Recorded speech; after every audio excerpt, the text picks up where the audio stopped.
todos vocês que nos acompanham no canal Estudos Espíritas por Angélica e Ricardo. Espero que bem. Vamos nos sentar confortavelmente em nossas cadeiras, relaxar e elevar os nossos pensamentos aos nossos anjos guardiães, pedindo a abertura da nossa compreensão para as palavras do Evangelho de hoje, com a prece que Jesus nos ensinou.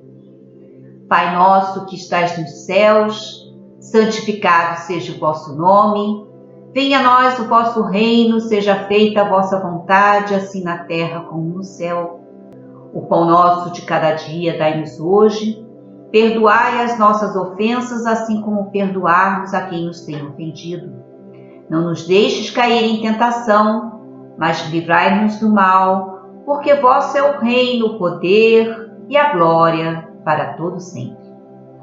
Hoje estamos no capítulo 17, no item 4, que tem como título Os Bons Espíritas. Não deixa de ser uma continuação do capítulo anterior, do item anterior, que fala do homem de bem. Começa falando, o Espiritismo não criou nenhuma moral nova.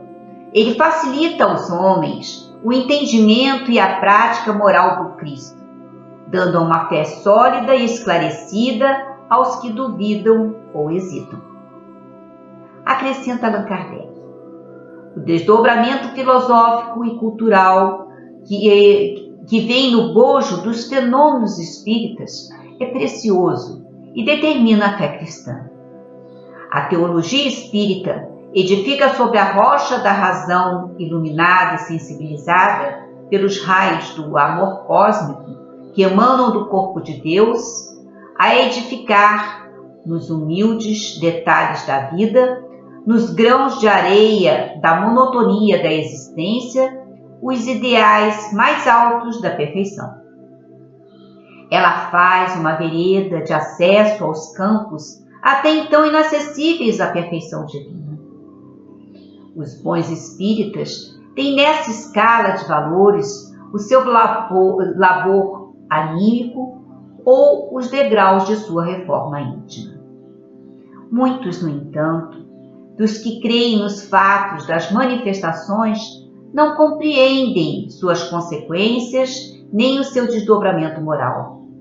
E, se os compreendem, não aplicam a si mesmos. A Gênese, no item 28 do capítulo 15, nos fala que o Espiritismo, igualmente, pelo bem que faz, é prova de sua missão providencial.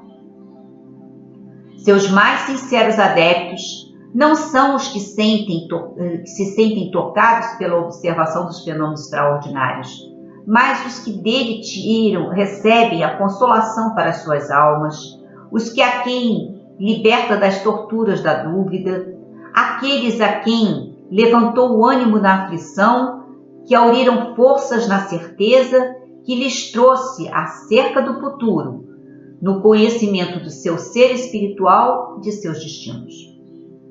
Esses, o de fé inabalável, porque sentem e compreendem, os que no Espiritismo unicamente procuram os efeitos materiais, não lhes pode compreender a força moral. Outra coisa não fazem os espiritistas em matéria doutrinária, que não se deseja admitir os ensinos do Cristo, nosso Mestre. Esse trecho está no livro Religião, item O Cristianismo, de Carlos e Passaim. Reconhece-se o verdadeiro espírita pela transformação moral e pelos esforços que emprega para domar suas inclinações más. Os espíritas são indivíduos que se empenham em se tornar pessoas de bem, que não ignoram a transitoriedade dos atrativos da vida no plano físico e que servem a Jesus como Mestre e Senhor.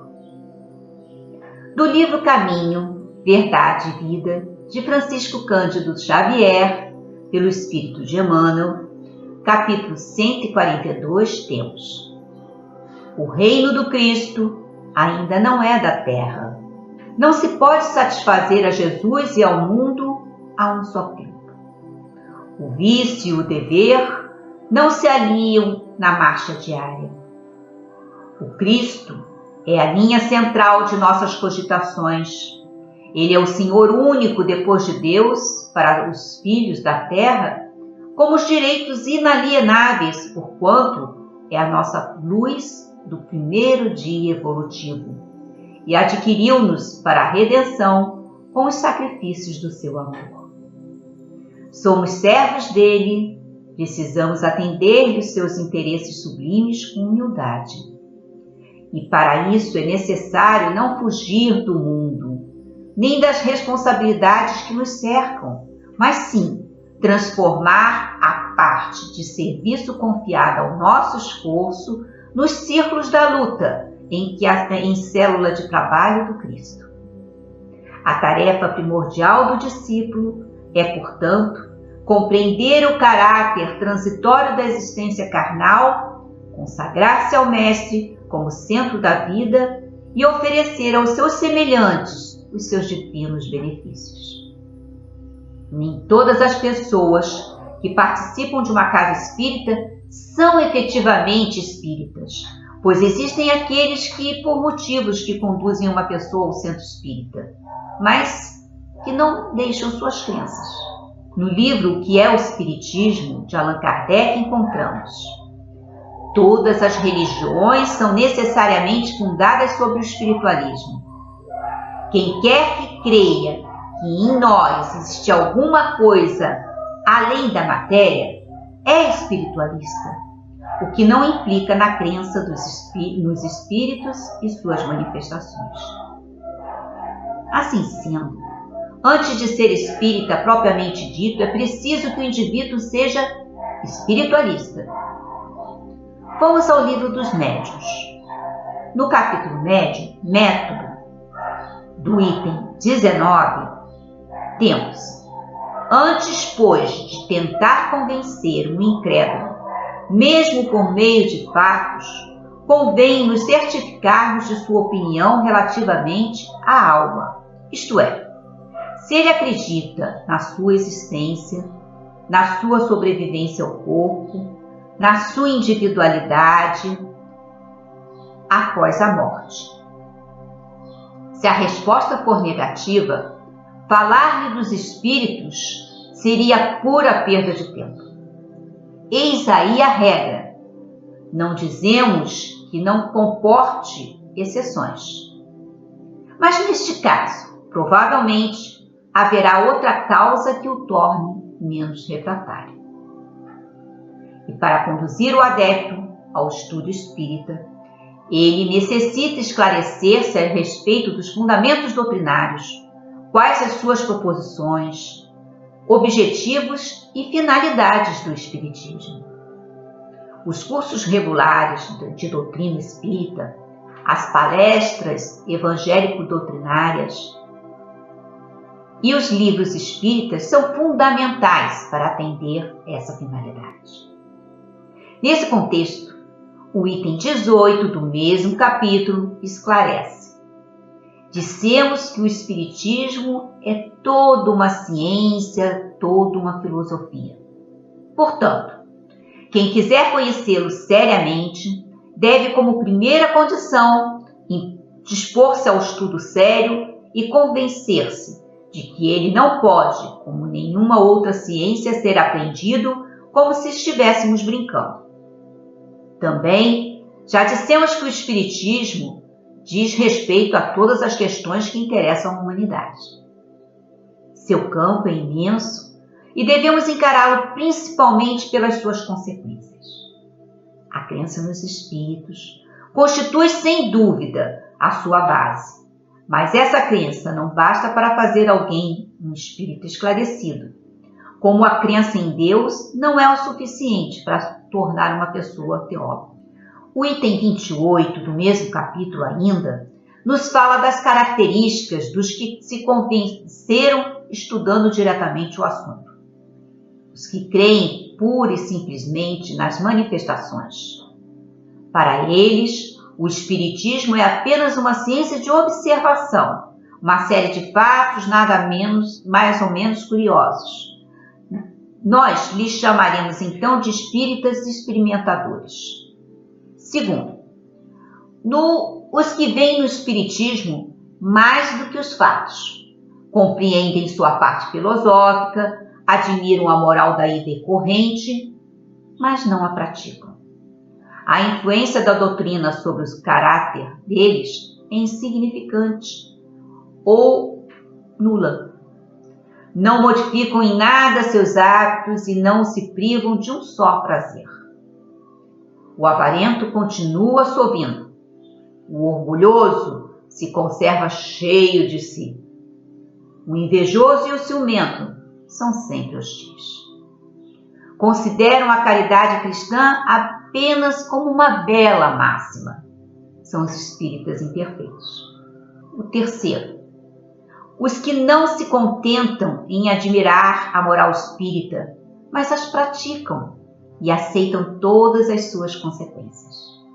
Convencidos de que a existência terrestre é uma prova passageira, tratam de aproveitar os seus breves instantes para avançar pela senda do progresso, única que os pode levar na hierarquia do mundo dos espíritos, esforçando-se por fazer o bem e reprimir seus maus pendores. Suas relações são sempre seguras, porque a convicção que nutrem os afasta de todo pensamento mau. A caridade é em tudo a sua regra de conduta. São os verdadeiros espíritas, ou melhor, os espíritas cristãos. Há finalmente os espíritas exaltados. A espécie humana seria perfeita se não tomasse o lado bom, se sempre tomasse o lado bom das coisas. O exagero é prejudicial em tudo. No espiritismo, ele incute confiança demasiadamente cega e frequentemente pueril. No tocante aos fenômenos do mundo invisível, levando a aceitar com muita facilidade e sem verificação aquilo que a reflexão e o exame demonstrariam ser absurdo e mesmo impossível. O entusiasmo, porém, não reflete, deslumbra. Essa espécie de adeptos é mais nociva do que útil à causa do espiritismo. São os menos aptos para convencer a quem quer que seja, porque todos desconfiam e com razão do julgamento deles. Graças à boa-fé que os anima, são iludidos pelos espíritos mystificadores e pelos homens que procuram explorar sua credulidade. Os bons espíritas estão incluídos, portanto, na terceira categoria, é a dos verdadeiros espíritas ou dos espíritas cristãos.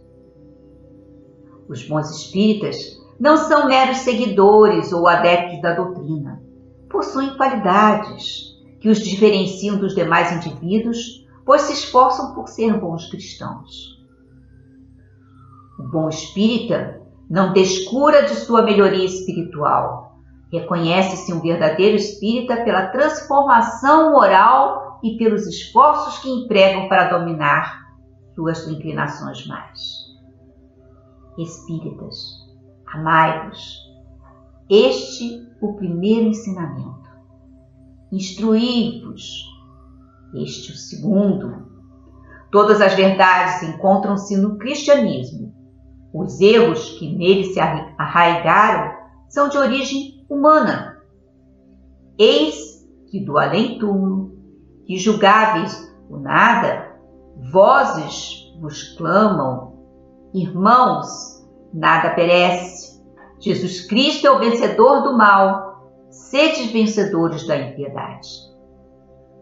O espírita é, pois, aquele que estuda, aceita e pratica com fidelidade os salutares princípios doutrinários, erigidos por edificante monumento, tendente a operar, com o tempo, a renovação do espírito humano.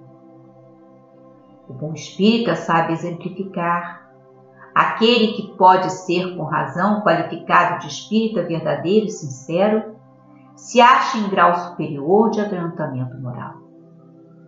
O espírito que nele domina a matéria de modo mais completo dá-lhe uma percepção mais clara do futuro. Os princípios da doutrina lhe fazem vibrar as fibras que nos outros se conservam inertes. Numa palavra, é tocado no coração. Daí, porque é inabalável a sua fé. É como um músico a quem bastam alguns acordes para comover, ao passo que outro apenas ao ouvir os sons. Reconhece-se o verdadeiro espírita pela transformação moral e pelos esforços que faz para dominar suas más tendências.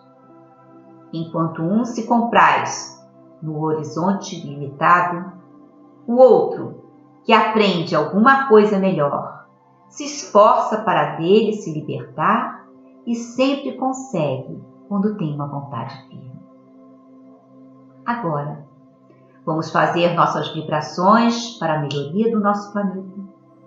Vamos vibrar para que haja mais amor, paz, fraternidade e solidariedade entre os seres humanos.